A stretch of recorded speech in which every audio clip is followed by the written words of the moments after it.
Welcome, ladies and gentlemen, across all platforms to... Whoa!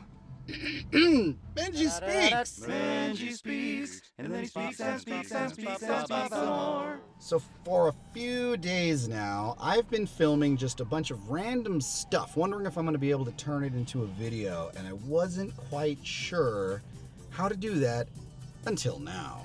So I am currently traveling the road for the sake of the Minis. The Minis are visiting their grandmother who lives out of state, and so I thought, why not take this chance to do a little bit of road tripping, see some of the interesting sights, sounds, maybe take a few detours, and see what's out there. Travel a bit. I haven't done enough traveling. And since this trip ends up being a bit of a 4-state extravaganza, I'm getting a phone call. I've been cooped up just like everybody else in the house for the last year and a half, so why not do this and bring you all along as well. So I just took a quick stop here at a famous place off of Highway 15 called Eddie World. Claims to have the largest ice cream sundae in the world. I don't know. I guess that's pretty big. Inside there, they have just about one of the largest candy stores I've seen in my life, as well as like a bunch of sandwich shops and like an ice cream shop and a pizza place and just all kinds of craziness. So if you're ever like traveling on the main road between Las Vegas and Southern California, make sure to stop here. It's an experience. And I say main road because on the way home, we'll be taking anything but the main roads. But roads, we'll still need roads where we're going. We will need roads of some form. All right, but enough of this chit-chat, yip-yap, and flim-flam. Let's get back on the road. Now, one of my other favorite things about this area, aside from Eddie World, is nestled deep in those mountains out there on the other side of the freeway is Calico Ghost Town. It's a recreation of an old ghost town. It was a mining encampment at one time, and it was purchased by the Knott family of Knott's Berry Farm many years ago to turn into more of a authentic ghost town as opposed to the more theme parky version that you could get at Knott's Berry Farm. Along with that, next door to Eddie World is this really interesting art setup area that they've built for, I don't know quite what it's about, but it seems to have a lot to do with like the fight for freedom and things like that. There's a lot of pieces dedicated to Tiananmen Square and the fight for freedom in China. Now, I mean, I know what you're thinking. It's the desert. What is there interesting out here? There's just nothing. But my friends, the American Southwest has much more to offer than just sand and tumbleweeds. Oh yes, there is beauty to be found here as well, if you know where to look. By God, it's hot, so make sure you bring plenty of water, because by God, it's hot. Such as the desert itself. It's actually quite beautiful, so beautiful, in fact, that Hollywood comes out here quite often when it needs to film some sort of a desert scene in a desert movie. Such as a little place called Tatooine. Does anybody even care about Star Wars anymore? Lots of controversy going on with Star Wars, but still, the classics are classics for a reason. And look at this as we come around the bend. Just stunning. It just goes on and on for miles. I always like to think when I'm coming out here, like just no roads, no telephone poles, no nothing. And people were just crossing on horseback or wagon train, and just what that must have been like. Possibly running into other life out here, but most likely not. Like, what a trip. And how hot that is, I'm enjoying my air conditioning right now, but back then, yeah, Not really, mate. When I take this road, I always like to try and stop here at the alien jerky place. Here we are again at the alien beef jerky place in Baker, California. It's 108 degrees out here right now, and despite the hot temperature, I thought I need a couple bags of jerky. And so I braved the heat, but I'm gonna get back in the car now, because holy. I don't think I've ever traveled as much as I've had in the last couple of days as I've had in these last couple of weeks. What? I'm delirious. I need to eat jerky now. Goodbye. Now, as we reach the Nevada border, I always like to point out these weird towers out there. I'm pretty sure that they're just sort of like a giant reflectors or like a big old solar farm. I don't know. They just give me the creeps. I mean, does anybody else feel that way? They look like alien prison towers or something. Like maybe there's a secret. The secret's like a secret underground or something like that. I don't know. The only reason why I'm worried about it is because it's like right here on the state line. I mean, seriously, just look at the way, like, I'm guessing they're reflectors, but look at the way they even reflect the light down. There's just something eerie about it. I don't know. It doesn't seem natural.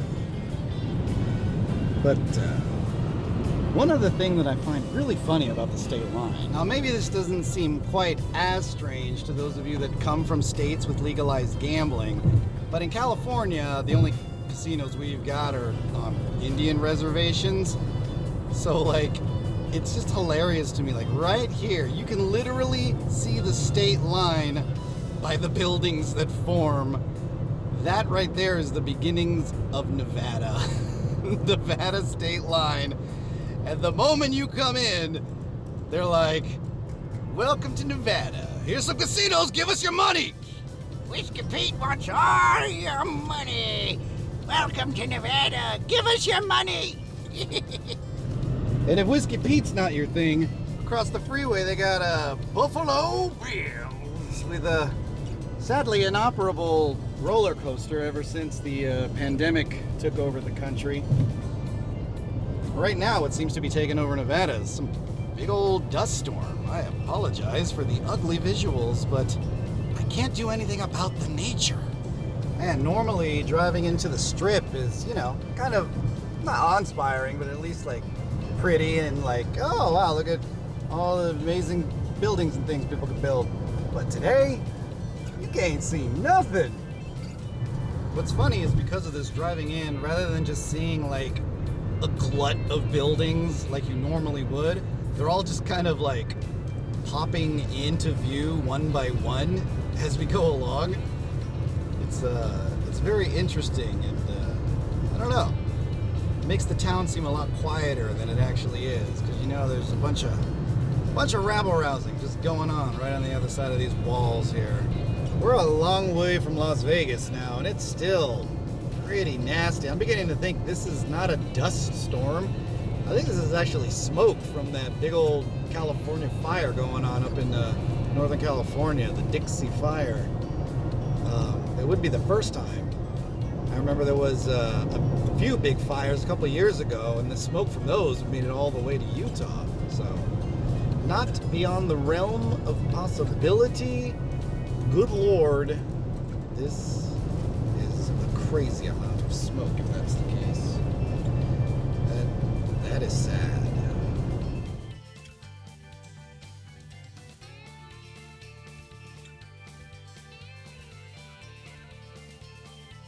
We are now entering beautiful Arizona State. And it is still very, very smoky out. As we head through the small Arizona part of the trip northward on the 15 highway, we're about to come up to one of my most favorite parts ever. I wish the weather was a little bit nicer to show you it in its full glory, but it is what it is. Here it is. Yes, it is one of the most majestic sights, wonders, all of the world. Folks, we're about to drive directly into that mountain right there. And it's gonna be inspiring. Here we go, ignoring all the speed limits posted. Is that illegal to like admit that? I'll slow down maybe. I don't know, we'll see. It's kind of not necessary. But we're going into the mountain now. Oh, I always love this part of the drive. It's always nicer when there's more sunlight out and you can see just how majestic everything is. But all in all, it's still amazing. The Arizona Strip Field Office is what this is called? I don't think that's true. Alright, I probably should slow down just a little bit. Welcome to the inside of the mountains of Arizona. This is my Christopher Lloyd voice. How do you like it? I'm Fester Adams. I don't know why I keep doing it. The Virgin River flows below us and above us for miles, it looks like. Runs the rugged, craggy cliffs of this mountain that's been cut through by man so that we may pass and not get dysentery. Some of you older folks will get that one. Kids, ask your parents. This is amazing. It's like coming around the bend in the Cars Radiator Springs ride, except it's real life. So, you know, I guess that makes it better. What with it being, you know, real and all. The majesty of nature. One of the few times that man, I think, has, tampered with nature, and I think it's turned out kind of nice. Really, just amazingly pretty here. It's nice to do if you look around, you know, preferably if you're not the one driving, is to try and find all the little, like, bat caves and stuff, because there's a bunch of little caves and stuff dotting the sides of these cliffs. It's amazing. Again, it's much more beautiful in the sunlight. It's very, very dreary right now, but still worth a look. Enjoyable even. Look at that. Look at how high that goes. The camera does it no justice, but I'm trying. I don't think this was completely cut through by man. I think they just kind of shaved it down. I think the river, actually. I think we're just like driving right over the river, basically. Created most of these little valleys here. So, I don't give man full credit. That would be ridiculous. I think your commentary is stupid. What? Well, I'm just saying. It's my temperature. Your commentaries. Never mind. I like it. Not going to insult a child. And we've come out on the other side, deeper into the state of Arizona. You can tell by the red rocks. It's so much prettier here and smells freer than some other states we were just in. Just saying. Nevada. Excuse me. Oh, look at that. Yeah, it's just amazing to see this, even just the sedimentary change in the mountain between where we came in and now where we are exiting. Just the type of rock has drastically changed. I know, it's amazing. And now the landscape has been completely altered simply by the elevation and bio-domesticated terribilis scientia. And we're now leaving the beautiful state of Arizona. Now, honestly, truth be told, we only drove through a sliver of Arizona, but there'll be much more Arizona to come. Stay tuned. Hopefully, much less smoke. Oh, well, we made it to our first stop, the La Quinta in St. George, Utah. Hey, you know, not the most exciting digs, but it'll serve our purpose for tonight. This is actually normally a really beautiful place, but again, unfortunately, because of all the smoke, you can't see crap. Normally what you get is a beautiful vista of red rock, not unlike this hill directly next to the hotel, but like the entire thing all the way across the freeway. But unfortunately, thanks to the smoke, you can't even see beyond this mountain here because there's actually more that you'd normally be able to see far, far, far off into the distance. But sadly, this is what we're stuck with. I can't do nothing about the weather. The smoke is unfortunately even just killing all the color out there because it's just normally Mars red out there. Again, just like that hill behind us. But it is what it is. At the very least, it's not chokingly smoky out here. So I can thank our lucky stars for that. I think it's mostly up in the atmosphere. But still, under more beautiful circumstances, this would be a lovely vista to behold. Maybe tomorrow will fare better views. We'll see.